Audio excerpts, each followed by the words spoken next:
이번 코너는 법률방송 인스타그램에 올라온 여러분들의 법률 고민을 해결해드리는 시간입니다. 이름하여 톡 사그램. 저희 시작 전에 잠깐 안내 말씀드리면 법률방송 인스타그램에 여러분들의 고민이나 사연을 올려주시면 저희가 함께 이야기 나누고 방송을 통해서 최대한 도움을 드리도록 하겠습니다. 네, 그럼 인스타에 올라온 사연 한번 만나볼까요? 안녕하세요. 저희는 결혼한 지 1년 6개월 된 남들은 뜨겁고 좋을 때라고 말하는 신혼부부입니다. 아니, 어떻게 결혼한 지 2년도 안 됐는데 다른 여자한테 눈을 돌릴 수가 있어? 그런 거 아니래도 윤정이랑은 그냥 회사 선후배, 그 이상도 그 이하도 아니야. 윤정이? 이젠 이름도 막 부르네? 나 더는 당신 못 믿겠어. 우리 이혼해. 뭐? 당신 의부증 같아. 내가 왜 이혼을 해? 당당한데. 당당하다고? 그럼 왜 자꾸 핸드폰 뒤집어두고 핸드폰은 왜 잠금 상태야? 너 내 핸드폰 봤니?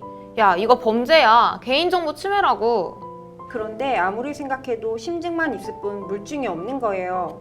그래서 남편이 자고 있을 때 두근거리는 마음으로 남편의 엄지손가락을 핸드폰에 갖다 댔습니다. 그리고 저는 알았습니다. 여자의 육감은 틀리지 않는다는 것을. 이래도 내가 의부증이야? 당신 윤정이랑 매일 아침 저녁으로 출퇴근하고 있었더라? 윤정이랑 같은 방향이잖아. 기름밥 아끼려고 카풀한 거야. 근데 너 내 핸드폰 훔쳐봤니? 당신이 의심살짓을 하지 말았어야지. 윤정이랑 주말에도 놀러 갔다 왔잖아. 카드 내역이 이 모텔은 뭔데? 어떻게 설명할 거야? 야, 그건 지난번에 출장. 아, 내가 회사 일까지 너한테 일일이 다 설명해야 돼? 너 아주 의부증에 미쳤구나. 그렇게 저희는 사소한 말다툼으로 시작하여 결국 이혼하기로 합의했습니다. 그토록 사랑했던 사람인데 지금은 하루라도 빨리 이혼 도장을 찍고 싶어요. 최대한 빨리 이혼하려면 어떻게 해야 하나요?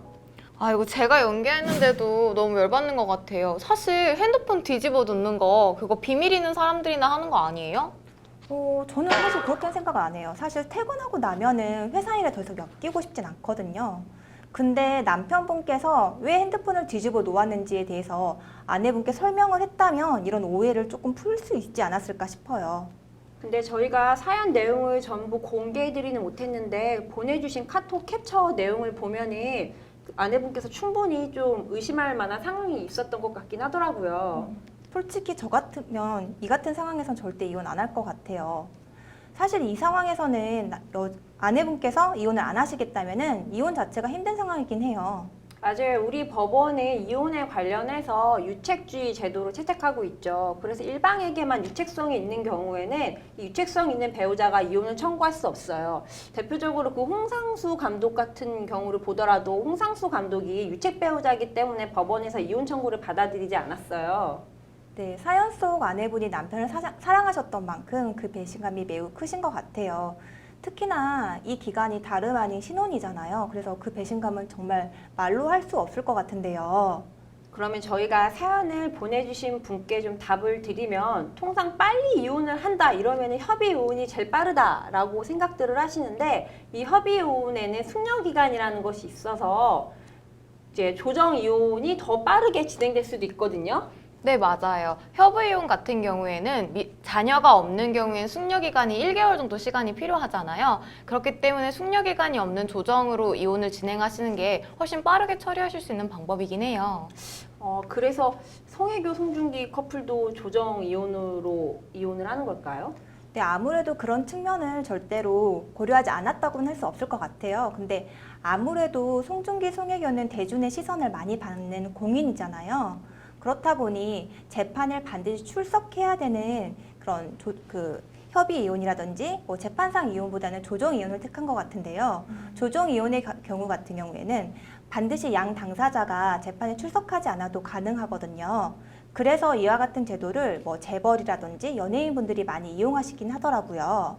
근데 그 조정 이혼에 대해서 많이들 잘못 알고 계시는 것 중에 하나가 조정 신청을 받으면 그 상대방이 유책 배우자일 거라고들 생각을 하세요. 네, 맞아요. 그래서 송송 커플 같은 경우에도 송중기가 그 조정 신청을 한 것만으로도 송혜교가 유책 배우자다 이런 식으로 소문이 많이 도는 것 같더라고요.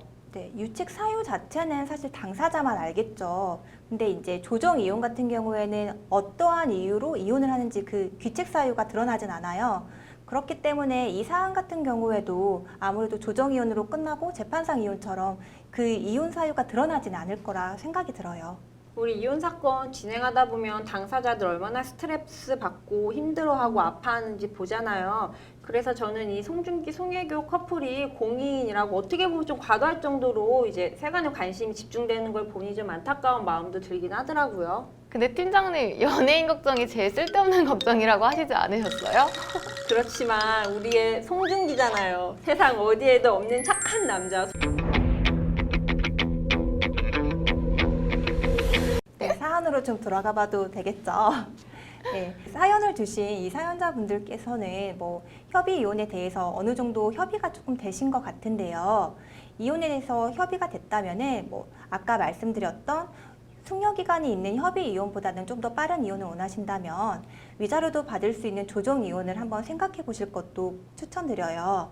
이혼을 하는 방법에는 크게 세 가지가 있는데요. 말씀하신 대로 협의 이혼이 있고 조정 이혼 그리고 재판상 이혼이 있습니다. 조정 이혼 같은 경우에는 숙려 기간이 없기 때문에 자녀가 없는 경우에는 오히려 시간이 더 단축되는 결과가 나올 수도 있어요. 그렇기 때문에 해당 사연 같은 경우에는 조정 이혼을 하시는 것도 하나의 방법일 것 같긴 해요. 제가 다시 한번 정리를 해드리면 사연을 보내주신 분 같은 경우에는 자녀가 없으시기 때문에 숙려 기간이 한 달로 짧아요. 그래서 조정 이혼의 방법을 택하시던 협의 이혼의 방법을 택하시던 이제 좀 빠르게 절차를 좀 밟으실 수 있을 것 같고요. 이제 두 가지 방법 중에서 좀 편하신 방법을 택하셔가지고서는 잘 마무리를 이제 하시면 될 것 같습니다. 오늘 저희가 신상 정보 공개 제도 그리고 이 사연까지. 사연까지 맞아요. 고마워요. 네, 이야기를 나눠봤는데요. 이제 마무리를 져야 되겠죠? 네, 그래야겠죠? 네. 일상의 법률 정보를 낱낱이 공유한다. 법 사렘!